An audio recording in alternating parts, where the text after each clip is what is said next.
ये तुम्हारी शर्ट। वाह, लगता है इस्त्री के मामले में भी तुम काफी एक्सपर्ट हो। ऐसा कौन सा काम है जिसमें मैं एक्सपर्ट नहीं हूँ? टाडा! कैसा लगा? जबरदस्त है ना भाई?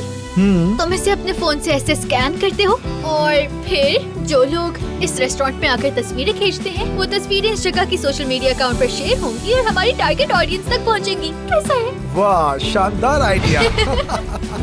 जुमाना, क्या तुम मुझे घर तक इसी पे ले जाओगी? अस्पताल वालों ने कहा मुझे ज्यादा थक मत देना। उतर रही हूँ मैं, मेरा दिल घबरा रहा है। दिल, मैं तो आपके साथ हूँ, तो आपका दिल क्यों घबरा रहा है बताएं? जब सब मौजूद है तो एक सेल्फी तो बनती है।